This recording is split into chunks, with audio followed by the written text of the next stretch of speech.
The Wastes of Keldora, an automation crafting LitRPG adventure. Factory of the Gods, Book 1. Written by Alex Raizman. Narrated by Christopher James Mayer. Prologue. A pillar of flame rose from the ground and streaked towards the heavens. Kurla flinched from the sudden heat and stumbled in her mad dash. Behind her, a guttural voice bellowed with the thrill of the hunt. An arrow whined as it zipped past one of her long ears, severing a few strands of her metallic silver hair. It stuck into the ground ahead at the base of the mountain that rose sharply in front of her.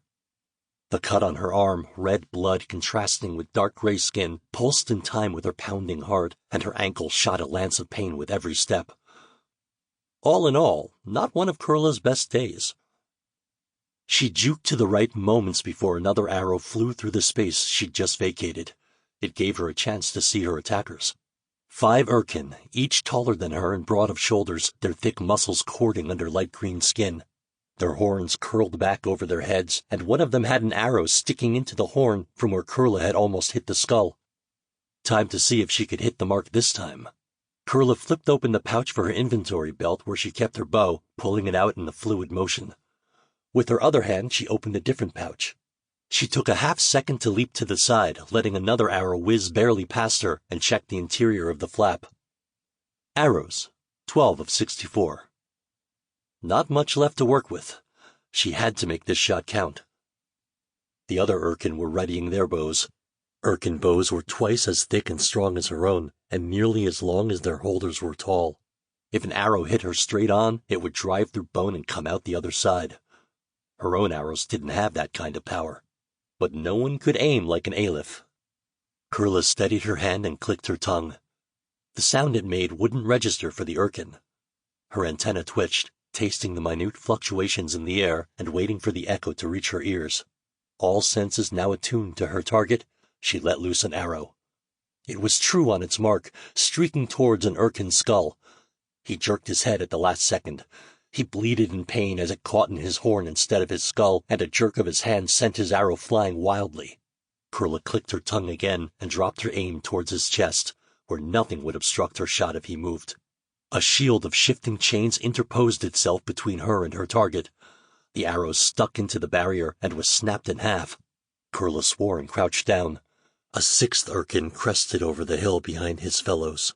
He was slimmer than the others and wore armor, a mesh of chains that covered him from neck to foot and writhed like snakes, only broken by the inventory belt around his waist and the 10-faceted Godcore embedded in his chest. It was a clear gem, the size of her fist. He wasn't walking. He floated a full Urkin's height off the ground, the chains trailing down to the ground and pushing him into the air. Gremta, the chained god. "Return what you stole, Aleph!" he shouted, his voice echoing across the valley between them as the flame eruption that she'd passed before faded. "And you will have a quick death." Kurla didn't bother exchanging taunts with him. Instead, she readied her bow and took aim. Gremta brought up a chain barrier that covered all of the Urkin. Based on the size of his Godcore, he was still copper tier, but he had completed the outer ring, meaning he had 9 of the 10 facets he needed for bronze. Not that a normal mortal stood much of a chance against even a 1-facet copper tier, but she had to try. Kurla reached into a different pouch in her inventory and tossed its contents ahead, then crouched lower and clicked her tongue, feeling her spring muscle click into place. With a single twitch, her legs unfurled, sending her flying into the air in a backflip that would have let her clear trees. She clicked her tongue again. Sonar and her antenna's ability to sense airflow told her exactly where to aim, and she let loose a shot right over the barrier. Gremta moved with inhuman speed, shifting on his chains, but the arrow still grazed his cheek. "Kill her!" he commanded his followers. As soon as she hit the ground, Kurla was running, and Urkin pounded after her. Gremta followed them, his chain tentacles now moving like a spider's legs to propel him after her. "Come on!" Kurla muttered, risking a glance over her shoulder. "Work!" There was a screech on the horizon, and Kurla allowed herself a fierce smile. The Urkin turned towards the sound, and Gremta bellowed in rage. Not that bellowing would do much for him. The blood of the hive would attract any members of the swarm for miles.